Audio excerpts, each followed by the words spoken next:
नमस्कार, ये आकाशवाणी शिमला है।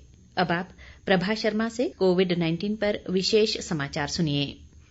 कोविड मरीजों की संख्या फिर से बढ़ रही है, इसलिए श्रोताओं से अपील है कि कोई भी कोताही न बरतें, सुरक्षा उपायों का पालन करें और 45 वर्ष से ऊपर के सभी लोग बेहिचक टीका लगवाएं। सुरक्षित रहें और 3 आसान उपायों का पालन करें। मास्क पहनें, 2 गज दूरी है जरूरी, सुरक्षित दूरी बनाए रखें, हाथ और मुंह साफ रखें। केंद्र सरकार ने कोविड टीकाकरण के तीसरे चरण में 18 साल से अधिक आयु के सभी लोगों को भी 1 मई से कोविड के टीके लगाने का निर्णय लिया है। प्रधानमंत्री नरेंद्र मोदी की अध्यक्षता में कल आयोजित बैठक में ये फैसला लिया गया। इस चरण में सभी सरकारी टीकाकरण केंद्रों पर पात्र लोगों को पहले की तरह मुफ्त टीके लगाए जाएंगे। इनमें स्वास्थ्य कर्मी, अग्रिम पंक्ति के कार्यकर्ता और 45 वर्ष की आयु के सभी लोग शामिल हैं। इस चरण में वैक्सीन निर्माता मासिक उत्पादन की 50% आपूर्ति केंद्र सरकार को करेंगे और बाकी 50% वैक्सीन की आपूर्ति राज्यों और खुले बाजारों को कर सकेंगे। वैक्सीन निर्माता राज्य सरकारों और खुले बाजारों में उपलब्ध होने वाली वैक्सीन की कीमत पारदर्शी रूप से पहले से ही घोषित करेंगे। प्रदेश में कोरोना के बढ़ते मामलों के दृष्टिगत राज्य के सभी शिक्षण संस्थान 1 मई तक बंद रहेंगे।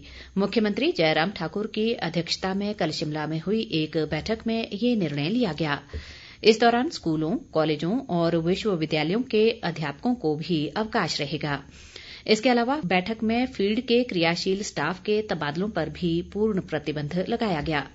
मुख्यमंत्री ने कहा कि उन्होंने हाल ही में 3 जिलों का दौरा कर कोविड-19 की स्थिति का जायजा लिया है। उन्होंने कहा कि 22 अप्रैल को मंत्रिमंडल की बैठक आयोजित कर कुछ और महत्वपूर्ण निर्णय लिए जाएंगे ताकि प्रदेश में इस वायरस के संक्रमण को फैलने से रोका जा सके।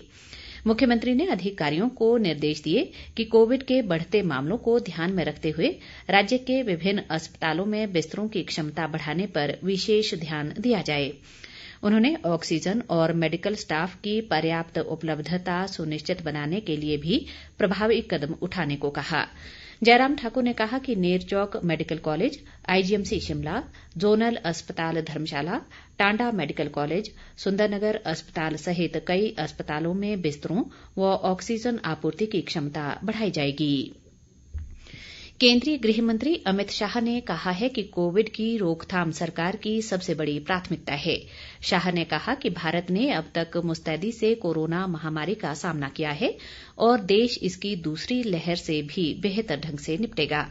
उन्होंने कहा कि जनसंख्या के अनुपात में भारत संक्रमण मुक्त होने की सर्वाधिक दर वाले देशों में है।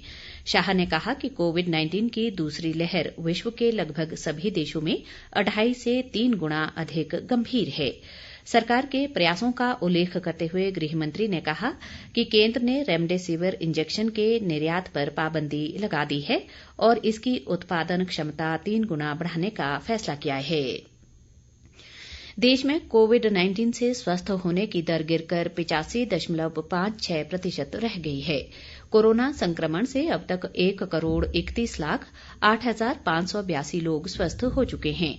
मौजूदा समय में देश में कोरोना के सक्रिय मरीजों की संख्या बढ़कर 20,31,977 हो गई है।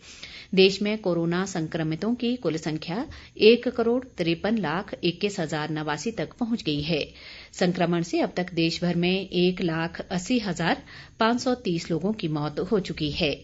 बीते 24 घंटों के दौरान देश में कोरोना के 2,59,170 नए मामलों की पुष्टि हुई है और 1,761 लोगों ने इस महामारी से अपनी जान गंवाई है। इस बीच देश में अब तक 12,71,29,113 से अधिक लोगों को कोविड के टीके लगाए जा चुके हैं। कार्मिक और प्रशिक्षण विभाग के कड़े कोविड दिशा निर्देश सभी मंत्रालयों और विभागों में तुरंत प्रभाव से लागू हो गए हैं। ये दिशा निर्देश 30 अप्रैल या अगले आदेश तक लागू रहेंगे। इसी के साथ ये समाचार बुलेटिन समाप्त हुआ। नमस्कार।